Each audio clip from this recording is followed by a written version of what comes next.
આપ સર્વોને હેતપૂર્વક જય શ્રી સ્વામિનારાયણ। આજની સત્સંગ કથા વાર્તા નિજ મંદિર સાવરકુંડલા। જય શ્રી સ્વામિનારાયણ। આજે આપણે વૈશાખ સુદ મોહિની એકાદશીના વ્રત વિધિ અને મહાત્મ્ય ગાથા ભાવથી સાંભળશું। યુધિષ્ઠિરે પૂછ્યું, હે જનાર્દન, વૈશાખ માસમાં શુક્લ પક્ષમાં કઈ એકાદશી આવે છે? એનું ફળ શું હોય છે? એના માટે કઈ વિધિ છે?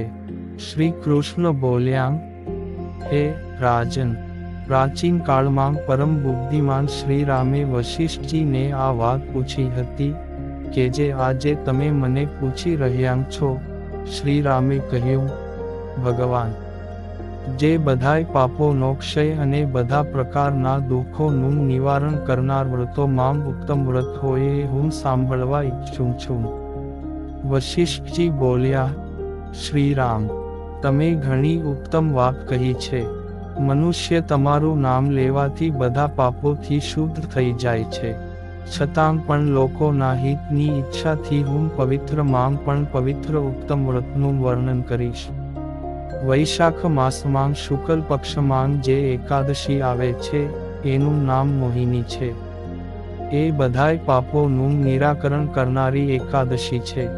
એના વ્રતના પ્રભાવથી મનુષ્ય મોહજાળ અને પાપોના સમૂહથી છુટકારો મેળવી લે છે। સરસ્વતી નદીના રમણીય તટ પર ભદ્રાવતી નામની એક સુંદર નગરી આવેલી છે।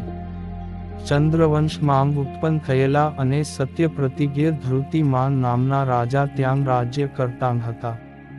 એ જ નગરમાં એક વૈશ્ય રહેતો હતો કે જે ધન ધાન્યથી પરિપૂર્ણ અને સમૃદ્ધ હતો। એનું નામ પણ ધનપાલ હતું। એ હંમેશા પુણ્યકામમાં જ મગ્ન રહેતો હતો।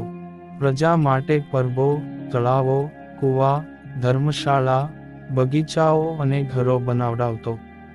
શ્રી વિષ્ણુની ભક્તિમાં એનો હાર્દિક અનુરાગ હતો। એ હંમેશા શાંત રહેતો। એના 5 પુત્ર હતા, સુમતિ, કીર્તિબુદ્ધિ, મેઘાવી, સકૃત અને ધૃષ્ટબુદ્ધિ 5મો પુત્ર હતો। એ હંમેશા મોટા પાપોમાં જ સંલગ્ન રહેતો। જુગારમાં એની ઘણી આસક્તિ હતી। વેશ્યાઓને મળવા માટે એ લાલાયિત રહેતો।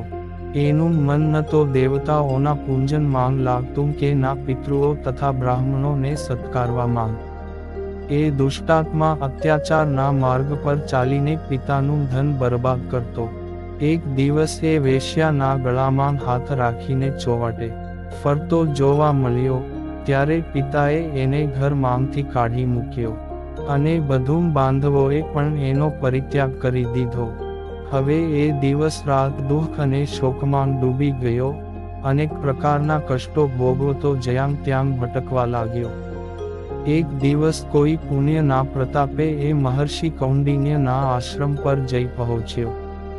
વૈશાખ મહિનો હતો। તપોધન કૌંડિન્ય ગંગાજીમાં સ્નાન કરીને આવ્યા હતા।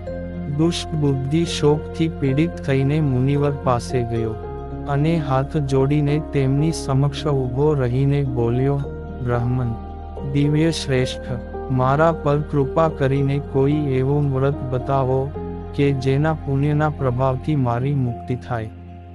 કૌંડિન્ય બોલ્યા, વૈશાખના શુક્લ પક્ષમાં મોહિની નામની પ્રસિદ્ધ એકાદશીનું વ્રત કર। આ એકાદશીના દિવસે ઉપવાસ કરવાથી પ્રાણીઓના અનેક જન્મોના કરેલ મેરુ પર્વત જેવડા મહાપાપો પણ નષ્ટ થઈ જાય છે। વશિષ્ઠજી કહે છે, હે શ્રીરામ, મુનિના આ વચનો સાંભળીને દુષ્ટ બુદ્ધિનું ચિત્ત પ્રસન્ન થઈ ગયું।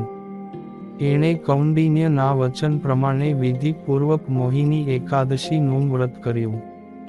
હે નૃપશ્રેષ્ઠ, આ વ્રતના પાલનથી એ નિષ્પાપ થઈ ગયો અને દિવ્ય દેહ ધારણ કરીને ગરુડ પર આરૂઢ થઈને બધા પ્રકારના ઉપદ્રવોથી રહિત શ્રી વિષ્ણુ ધામમાં ગયો।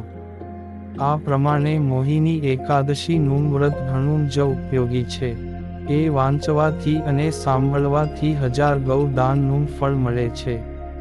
અવતરણ ચિહ્ન, આમ શ્રદ્ધા અને ભક્તિ ભાવે ધૃષ્ટ બુદ્ધિ એ પવિત્ર એકાદશીનું વ્રત કરીને મોક્ષપદ મેળવ્યું હતું એમ જ જો આપણે એકાદશી વ્રત આદરપૂર્વક અને શુદ્ધ ભાવે કરીએ તો ઉત્તમ ફળની પ્રાપ્તિ થાય છે.